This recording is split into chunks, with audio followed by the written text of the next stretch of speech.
Hello everyone, welcome back to Prince Education Channel. So guys, आज हम solve करेंगे class 10th अलग सवाल की बुक से गाइस न्यू एडिशन से chapter 5 exercise 5 question number 37।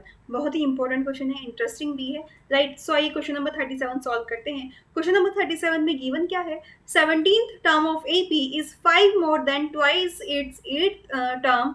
If the 11th term of AP is 43, then find its nth term. nth term find out करनी है, इट मींस टीएन की वैल्यू फाइंड आउट करनी है। और टीएन किसके equal होता है? A plus n minus one into d के, ये फॉर्मूला होता है। और ये nth टर्म टीएन ये हमें फाइंड आउट करना है, ठीक है। सो इसके लिए हमें ए मालूम होना चाहिए और डी मालूम होना चाहिए। अगर हमें ए और डी मालूम हो जाए तो हम यहाँ पर nth टर्म को फाइंड आउट कर सकते हैं, ठीक है। ए और डी की वैल्यू पुट करेंगे तो टीएन की वैल्यू हमारी आ जाएगी, राइट। सो आइए हम लोग पहले सॉल्व करते हैं क्वेश्चन को, ए और डी की वैल्यू फाइंड आउट करते हैं। सो 17th term of AP, it means T17 किसके इक्वल है? 5 मोर देन 5, मैंने बताया मोर देन तो प्लस होता है, और जब 5 टाइम्स होता है तो मल्टीप्लीकेशन होता है। यहाँ पे 5 मोर देन दिया तो प्लस, ठीक है। ट्वाइस द एट्थ टर्म, तो ट्वाइस ऑफ एट्थ टर्म, ठीक है। तो ट्वाइस ऑफ एट टर्म से 5 मोर देन है कौन सी टर्म? T17 term. और आपसे T11 किसके इक्वल दे दी है? 11th term of AP is equal to 43। T11 किसके इक्वल दी है? 43 के। सो इसे हम क्या लिख सकते हैं? a plus 11 minus 1 into D किसके इक्वल है? 43 के। It means a plus 10d किसके इक्वल है? हमारा 43 के। सो इसे हम इक्वेशन 1 मान लेते हैं, ठीक है। नाउ यहाँ से हम फाइंड आउट करते हैं T17 equals to 5 plus 2T8, इसको यूज करते हैं।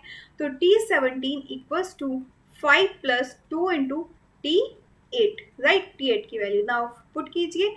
a plus 17 minus 1 into d equals to 5 plus 2 into T8 को क्या लिख सकते हैं guys? a plus 8 minus 1 into d, ठीक है।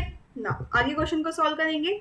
a plus 16d equals to 5 plus 2a plus ये कितना हो गया? 8 में से 1 माइनस करेंगे तो 7, 7 टू ज़ा 14d। ये मल्टीप्लीकेशन दिया ना, बाहर 2 है तो हमने 2 की मल्टीप्लाई भी कर दी। a प्लस 7d आता तो a प्लस 7d की 2 से मल्टीप्लाई की तो हमारा कितना आया? 2a plus 14d, right. Now a plus 16d minus 5 minus 2a minus 14d equals to 0। Now minus 2a plus a कितना हो जाएगा? Minus a plus 16d minus 14d कितना हो जाएगा आपका? प्लस के 2d हो जाएगा, minus 5 equals to 0, right. Now यहाँ से क्या आ जाएगा? Minus a plus 2d equals to 5, इसे हम इक्वेशन 2 मान लेते हैं। नाउ फ्रेंड्स, इक्वेशन 1 एंड 2 को सॉल्व करेंगे।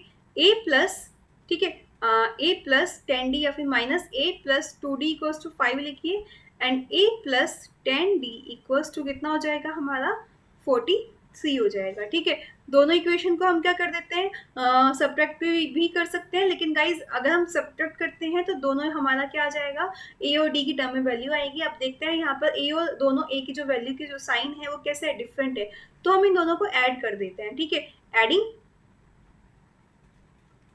बोथ इक्वेशन को हमने ऐड कर दिया तो ये दोनों हमारे कैंसिल हो जाएंगे यहाँ से, ठीक है। तो 12d equals to 48। Now d equals to 48 upon 12, 12 four सा 48, तो d की वैल्यू कितनी आ गई हमारी? 4 आ गई। अगर गाइस यहाँ पर हमारे d के सेम साइन होते प्लस के या फिर माइनस के तो हम सब्ट्रैक्ट करते हैं, बट डिफरेंट साइन होते हैं हम हमेशा ऐड करते हैं, जैसे कि हमने चैप्टर 2 में 3 में सीखा है सब कुछ। लेकिन इक्वेशन इन 2 वेरिएबल्स में भी सीखा है गाइस, ठीक है। तो d की वैल्यू हमारी यहाँ से आ जाती है। नाउ a की वैल्यू फाइंड आउट करते हैं। Put the value of d in equation either 1 और 2 किसी में भी रख सकते हैं। सो a प्लस d की value 10 into 4 equals to 43। So a equals to 43 minus 40, that means a equals to 4 आ गया, सॉरी 3 आ गया। सो a की वैल्यू कितनी आ गई आपकी? 3 आ गई। एंड d की वैल्यू कितनी आ गई? 4 आ गई। आपको फाइंड आउट करना क्या है? nth टर्म फाइंड आउट करना है। It means tn equals to a plus n minus 1 into d की वैल्यू फाइंड आउट करनी है। a की value 3, n minus 1 into d की value 4, it means 3 plus 4n minus 4। So यहाँ से 4n minus 1 आ गया, सो nth टर्म आपकी Tn किसके इक्वल आ गई, 4n माइनस 1 के इक्वल आ गई। This is the answer. Right guys, इस तरीके से ये क्वेश्चन आपका सॉल्व हो जाता है। समझ आया? वीडियो लाइक नहीं की है जल्दी से लाइक कीजिए, एंड चैनल पर नए हैं तो चैनल को सब्सक्राइब कीजिए, अपने फ्रेंड्स को शेयर करना मत भूलिएगा guys. And princess education app को अभी तक डाउनलोड नहीं किया है तो जल्दी से डाउनलोड कर लीजिएगा, बिकॉज वहाँ पर आपके सारे डाउट्स क्लियर होंगे, पीडीएफ फाइल भी मिलेगी, अपडेटेड नोटिफिकेशन से मिलते रहेंगे। ओके, सो मिलते हैं नेक्स्ट वीडियो में। Bye, take care.